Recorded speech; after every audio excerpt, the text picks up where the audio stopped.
Hello student, welcome to my channel Shravan lecturer. आज मैं आपको बताऊंगा सबसे महत्वपूर्ण निबंध कोरोना वायरस पर निबंध। ये बोर्ड एग्जाम में 100% पूछा जाएगा। ये आपके लिए सबसे ज्यादा इंपॉर्टेंट निबंध है। इसको आप तैयार करके ही बोर्ड एग्जाम में पेपर देने जाना। और आपको जैसा बताने वाला हूं, अगर ऐसा लिखोगे तो एग्जामिनर आपका एक भी नंबर नहीं काटेगा, फुल मार्क मिलेगा। ये वीडियो आप लास्ट तक देखना, वीडियो को लाइक जरूर कर देना। अगर आप चैनल पर नए हैं तो सब्सक्राइब जरूर कर लेना, ठीक है। सबसे ज्यादा इंपॉर्टेंट जो है वो है रूपरेखा, जो बहुत सारे स्टूडेंट नहीं करते हैं। ये रूपरेखा आपको जरूर डाल कर आना है, क्योंकि रूपरेखा सबसे ज्यादा इंपॉर्टेंट है। रूपरेखा में आप जितने टॉपिक डिस्कस करने वाले हो उन सारे को लिख देना। जैसे सबसे पहले मैंने बताया प्रस्तावना, फिर कोरोना कैसे फैलता है, फिर कोरोना वायरस से बचने का उपाय, ये सारे अभी मैं आपको बताने वाला हूं। ये आपका रूपरेखा है, इसमें जितने भी हेडिंग्स है उसे लिखा जाता है सबसे पहले। फिर हमारा चौथा है कोरोना वायरस के लक्षण, पांचवा है वैक्सीन की खोज, छठवां है लॉकडाउन की भारत में पहली पहल एंड सातवां है उपसंहार। देखो, अगर आप निबंध लिख रहे हो तो दो टॉपिक्स आपके लिए सबसे ज्यादा इंपॉर्टेंट है। सबसे पहले आपको रूपरेखा लिखना है, फिर आपको प्रस्तावना लिखना है, फिर आपको यहां उपसंहार। प्रस्तावना आपको सबसे पहले लिखना है किसी भी निबंध को लिख रहे हो, और आपको लास्ट में उपसंहार जरूर लिखना है। ये दोनों टॉपिक आपको जरूर लिखना है, बीच में आप उनके बारे में लिख दो जिस पर आप निबंध लिख रहे हो, ठीक है।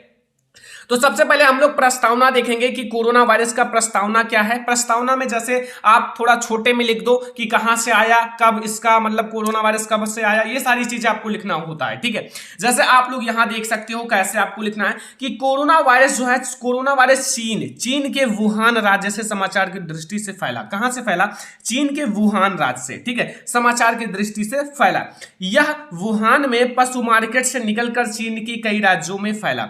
जो आपका ये क्या है, मतलब वुहान में पशु मार्केट, जहां पशुओं को काटा जाता था, पशु मार्केट से निकलकर चीन के कई राज्यों में फैल गया। मतलब चीन के कई राज्यों में फैल गया, और देखते ही देखते इसने लाखों लोगों की जिंदगी से खेलना शुरू कर दिया। यानी कि कोरोना वायरस जो है वो देखते ही देखते लाखों लोगों की जिंदगी से खेलना शुरू कर दिया। मतलब लाखों लोगों को कोरोना वायरस हो गया, और वो मतलब कोरोना वायरस हो गया। इस कोरोना वायरस ने 180 देश, मतलब 180 देश और उनके राज्य, तो देश के राज्य होते हैं, ठीक है, तो यहां 180 देश और उनके राज्य को अपने चपेट में ले लिया। मतलब ये कोरोना वायरस 180 देशों में फैल गया और देश के जितने राज्य हैं उसमें फैल गया। तो मतलब इसको अपने चपेट में ले लिया। 7 जनवरी 2020 चीन के वर्ल्ड हेल्थ ऑर्गेनाइजेशन को नए कोरोना वायरस कोविड-19 के बारे में जानकारी दी। मतलब ये बताया कि ये क्या है, कोरोना वायरस है। नए कोविड-19 यानी कि कोरोना वायरस की जानकारी दी, कोविड-19 की। तो ये आपको प्रस्तावना में लिखना है।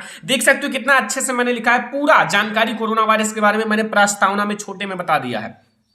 ऐसे आपको लिखकर आना है कोरोना वायरस पर निबंध। मैं 100% गारंटी लेता हूं एक भी नंबर नहीं कटेगा। ये सबसे अच्छा और न्यू तरीका है आपको लिखने का, ठीक है। ये आपको प्रस्तावना हेडिंग डालना है। प्रस्तावना लिखने के बाद ब्लैक कलर से अंडरलाइन कर देना। जो भी प्रश्नोत्तर संख्या है यहां आप ऊपर डाल देना, आपका सारा आपको नंबर मिलेगा, फुल मार्क, ठीक है। अब आप लोगों का जो दूसरा हेडिंग है यहां देख सकते हो, कोरोना कैसे फैलता है। फिर आपको दूसरा हेडिंग डालना है कोरोना कैसे फैलता है, ठीक है। इसको जरूर तैयार करके जाना पेपर देने से पहले। कोरोना वायरस जो है संक्रमित मरीज के छींकने, जैसे कोरोना वायरस जो है संक्रमित मरीज, जैसे जिसको ये कोरोना वायरस हो चुका है, जो संक्रमित है कोरोना वायरस से, तो मतलब छींकने से, अगर वो छींकते हैं उनके आसपास लोगों तक तेजी से फैलता है। मतलब अगर वो छींकता है जिसको कोरोना वायरस है, तो ये जो उनके आसपास लोग होंगे, भीड़ भड़ाका होगा, उनको बहुत तेजी से होगा, ठीक है, क्योंकि उनके जो मतलब विषाणु होते हैं वो उनके अंदर ट्रांसफर होने लगते हैं। मरीज की थूक छूकर, ठीक है, अपने मुंह, चेहरे, नाक को हाथ लगाने से भी फैलता है, ठीक है। अगर उसका थूक छू लो, मतलब जो मरीज है, मरीज की थूक छूकर अपने मुंह, चेहरे और कान, ठीक है, और नाक, ठीक है, हाथ जो लगाने से फैलता है। यह बिना लक्षण मतलब कोई लक्षण नहीं होता, 14 दिनों तक एक्टिव हो सकता है। मतलब ये नहीं पता चलेगा आखिर इसको क्या हुआ है, कोरोना वायरस भी नहीं पता चलेगा। और 14 दिन यानी कि 14 डेज तक एक्टिव रह सकता है आपके शरीर में, उसके बाद वो अपना लक्षण दिखाता है। ये है आपका कोरोना कैसे फैलता है, ठीक है। बहुत ज्यादा इंपॉर्टेंट ये निबंध है, तैयार करके ही बोर्ड एग्जाम में जाना। मैं आप लोगों के लिए बहुत ही अच्छा से बता रहा हूं, मेहनत कर रहा हूं, तो आप लोग इसको नोट कर लेना और आप लोग अभी से याद कर लेना। फिर हमारा अगला है कि कोरोना वायरस से बचने का उपाय। मतलब कोरोना वायरस से कैसे बचा जा सकता है ये आपको बताना है। ठीक है, तो सबसे पहले आपको लिखना है कि अपने हाथ, जो अपने हाथ है, हाथ को समय समय पर 20 सेकंड तक धोते रहें। मतलब जो अपना हाथ है उसको समय समय पर धोते रहें। जैसे आप किसी से हैंड मिलाते हो, हाथ मिलाते हो, तो फिर उनके जो मतलब ट्रांसफर हो जाते हैं अपने अंदर विषाणु, तो फिर इसीलिए कहा जाता है कि मतलब अगर हाथ को आप 20 सेकंड पर समय समय पर धोते रहोगे तो आपका हाथ बिल्कुल साफ रहेगा, स्वच्छ रहेगा। ठीक है, और हैंड सैनिटाइजर का प्रयोग जरूर करें। जो हैंड सैनिटाइजर है उसका प्रयोग जरूर करो, हाथ में हमेशा लगाओ, क्योंकि भाई हैंड सैनिटाइजर का प्रयोग करोगे तो आपसे वो सारी चीजें दूर रहेंगी। ठीक है, हैंड सैनिटाइजर का प्रयोग करें और अपने हाथ को समय समय पर धोते रहें और अपने मुंह पर मास्क जरूर लगाएं। ये सबसे ज्यादा इंपॉर्टेंट है, अपने मुंह से पर मास्क जरूर लगाओ, क्योंकि अगर आप मास्क लगाओगे तो आपके मुंह और नाक के द्वारा कोई भी चीजें नहीं अंदर जा सकती, तो बहुत ही ज्यादा आसान नहीं होता होना। ठीक है, तो ये आप लोग जरूर करो, अपने मुंह पर मास्क जरूर लगाओ। और इससे बचने के लिए सरकार ने लॉकडाउन का फैसला कर लिया।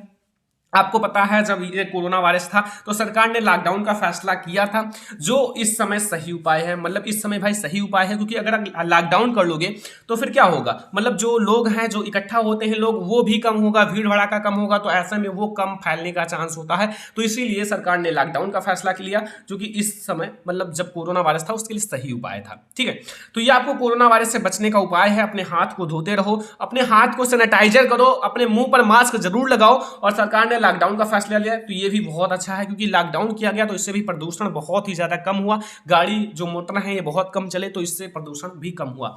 तो ये आपको लिखना है कि कोरोना वायरस से बचने का उपाय। अब हमारा अगला हेडिंग देखते हैं। अगला है आपका कोरोना वायरस के लक्षण। जो कोरोना वायरस है उसका लक्षण क्या है, कैसे पता चले कि इसको कोरोना वायरस है, तो आप लोग देख सकते हो, ये आपको जानना बहुत ज्यादा जरूरी है। देखो, तेज बुखार, जैसे तेज बुखार होता है, गले में दर्द, जो गला है उसमें दर्द होता है, खांसी आना, खांसी भी आने लगता है, सांस लेने में तकलीफ होता है, मतलब फेफड़ा कमजोर होने लगता है, सांस लेने में तकलीफ होता है। लास्ट में मैंने ये भी लिखा कि फेफड़ा कमजोर होना, जब फेफड़ा कमजोर हो जाता है तो आपको सांस लेने में तकलीफ होता है, तो आपको पता हो जाना चाहिए कि हमें कोरोना वायरस हुआ है। यह शरीर के अंगों को नाकाम कर देती हैं, मतलब जो शरीर के अंग हैं उनको नाकाम कर देती हैं, मतलब वो काम नहीं करती हैं, जो शरीर के अंग हैं वो काम नहीं करती हैं। ठीक है, नाकाम कर देती हैं। तो ये आपको समझना है कि ये जो शरीर के अंग हैं उसको नाकाम कर देती हैं। तेज बुखार होता है, गले में दर्द होता है, खांसी आने लगता है, सांस लेने में भी तकलीफ होता है, फेफड़ा कमजोर होने लगता है। ऐसे में जो मनुष्य है उसकी मृत्यु भी हो सकती है, क्योंकि ये बहुत ही ज्यादा खतरनाक वायरस है।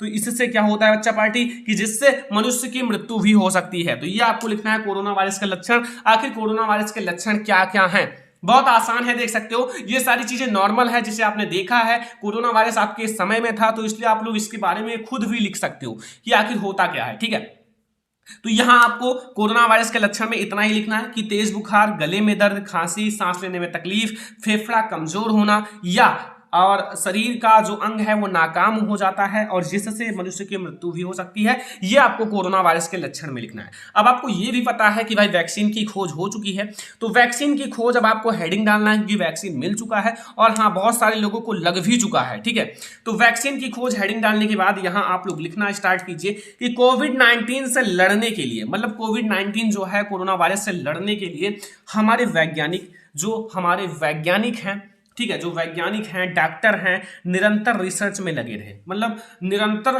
रिसर्च में लगे रहे कि भाई कामयाबी मिले और वैक्सीन बनाया जाए ताकि कोरोना वायरस कम फैले, अपना प्रकोप कम करे। तो निरंतर रिसर्च में लगे रहे, अंततः डॉक्टरों एवं वैज्ञानिकों ने सफलता हासिल किया। मतलब जो डॉक्टर हैं और वैज्ञानिक हैं उन्होंने सफलता हासिल किया, उनको सफलता मिला। कैसे मिला, कि वे वैक्सीन बनाने में सफल रहे, मतलब वैक्सीन बनाए, सफल भी हुए, कि वैक्सीन मतलब काम किया, वैक्सीन बनाने में सफल हुए। ठीक है, उनके काम जो है वो सफल हुआ। और इसमें आयुर्वेदिक एवं होम्योपैथिक संस्थाएं भी शामिल हैं। इसमें जो आयुर्वेदिक हैं एवं होम्योपैथिक संस्थाएं, ये दोनों शामिल हैं। ठीक है, और आपको ये भी पता है कि आज बहुत सारे लोगों को वैक्सीन लग भी चुका है। आज बहुत सारे लोगों को वैक्सीन लग चुका है, जो कि अब वो मतलब अपना first dose, second dose, third dose जैसा लगवाया जाए वैसे लगवा चुके हैं, और वैक्सीन की खोज भी हो चुकी है, बहुत सारे लोगों को, जनता को लग भी चुका है। तो ये काफी अच्छी बात है। तो ये वैक्सीन की खोज की हेडिंग में आपको इतना लिखना है, आपको ये सारी चीजें पता है। ठीक है, आप खुद से एक्सपीरियंस कर चुके हो, अपने लाइफ में कोरोना वायरस आपके मतलब समय में था। तो यहां आपको लिखना है वैक्सीन की खोज हेडिंग हो चुका है। अब हम लोग अगला हेडिंग डालेंगे लॉकडाउन की भारत में पहली पहल। आपको यह पता है कि लॉकडाउन लगाया गया था, भारत में पूरा लॉकडाउन कर दिया गया था, सारी चीजें बंद कर दी गई थी। तो यहां आपको सबसे पहले क्या लिखना है कि 21 मार्च 21 मार्च को प्रधानमंत्री श्री नरेंद्र मोदी, जो प्रधानमंत्री हैं श्री नरेंद्र मोदी के नेतृत्व में भारत की जो पूरी जनता है, समस्त जनता के साथ, मतलब पूरी जनता, भारत की समस्त जनता के साथ भारत में लॉकडाउन कर दिया गया। मतलब सारे जो भी लोग थे, चाहे जनता थे, चाहे नेता थे, चाहे मतलब सर्विस था, मतलब सर्विस में जो काम करते थे, ये सारी चीजें, मतलब सारी चीजों को बंद करा दिया गया। समस्त भारत, मतलब नेतृत्व में भारत की समस्त जनता के साथ भारत में लॉकडाउन कर दिया गया। और इसके चलते 4 बार यही निर्णय लिया गया, मतलब 4 बार यही निर्णय लिया गया कि लॉकडाउन लगाना ही अच्छा है, क्योंकि अभी भी ये बहुत तेजी से फैल रहा है, तो इसीलिए लॉकडाउन 4 बार लगाया गया। और इसी के चलते दुकान, दफ्तर, स्कूल, होटल बंद कर दिए गए। मतलब ये सारी चीजें बंद कर दी गई, क्योंकि अगर ये इन चीजों को बंद कर दिया गया कि वहां भीड़ भड़ाका ना इकट्ठा हो, ठीक है, कर दिए गए। और भीड़ भाड़ से सभी जनता को दूर रहें, मतलब जो भीड़ भाड़ है उससे सभी जनता दूर रहें अपनी स्वास्थ्य बचाने के लिए। और इससे प्रदूषण की में भी कमी आई, जैसा मैंने पहले ही बताया कि इससे प्रदूषण में भी कमी आई, क्योंकि जब गाड़ी मोटर कम चले और लोगों भी अपना मतलब जो बेकार चीजें हैं वो कम किया, तो फिर ऐसे में क्या हुआ कि प्रदूषण में बहुत ज्यादा कमी आई, ठीक है। तो ये आपको लॉकडाउन की भारत में पहली पहल आपका हो चुका है। अब लास्ट में आपको क्या डालना है, लास्ट में आप लोगों को उपसंहार हेडिंग डालना है, उपसंहार यानी कि निष्कर्ष पूरा आपका, ठीक है। अब आपको यहां क्या लिखना है ये समझना है। देखो, देखा जा रहा है जहां मरीज का इलाज चल रहा है, देखो मरीज का इलाज चल रहा है, मरीज मतलब जो मरीज हैं उनका इलाज चल रहा है, मरीजों की संख्या में कमी आ रही है, मतलब बहुत ज़्यादा कमी आ रही है मरीजों की संख्या में, अब काफ़ी ज़्यादा कम हो चुका है। तो वहीं अब तीसरी लहर ने भी दस्तक दे दिया है, जो तीसरी लहर है वो भी भाई दस्तक दे चुके हैं। वायरस का नया वेरिएंट ओमिक्रॉन सुनने में आ रहा है, सुना गया था इसलिए मैंने लिख दिया कि सुनने में आ रहा है और अपना प्रकोप फैला रहा है, मतलब अपना प्रकोप फैला रहा है लोगों पे, ठीक है। तो सभी लोग इससे बचकर रहें, मतलब सभी लोग इसको बचकर रहें ताकि ये अपना प्रकोप ना फैला पाए, इसको फैलने से रोकें, समस्त जनता को रोकना चाहिए, क्योंकि ये सारी चीजें बहुत ज्यादा खतरनाक होती हैं। तो अब आप लोगों को जो कोरोना वायरस है इसमें आपको रूपरेखा डालने के बाद ये सारे हेडिंग्स आपको डिस्कस कर लेना है, आपको फुल मार्क मिल जाएगा, एग्जामिनर एक भी मार्क नहीं काटेगा, ये मेरी गारंटी है, ठीक है। तो ये आज का सबसे ज्यादा इंपॉर्टेंट निबंध था। अगर आपको ये निबंध तैयार कर लेते हो तो बोर्ड एग्जाम में जरूर देखने को मिलेगा। किसी और निबंध में दिक्कत है कमेंट करना, मैं आप लोगों के लिए जरूर बनाऊंगा। ये वीडियो पसंद आया हो लाइक कर देना, शेयर कर देना अपने फ्रेंड्स के साथ, और इसको आप लोग नोट कर लेना, नोट कर लोगे तो बोर्ड एग्जाम में बहुत ज्यादा हेल्प मिलेगा। इसको आप 2-3 बार देखकर वैसे भी याद कर सकते हो वीडियो को। तो इस वीडियो को शेयर कर देना, चैनल पर नए हो तो सब्सक्राइब कर लेना। हम लोग मिलेंगे नेक्स्ट हिंदी के इंपॉर्टेंट वीडियो के साथ, तब तक के लिए धन्यवाद।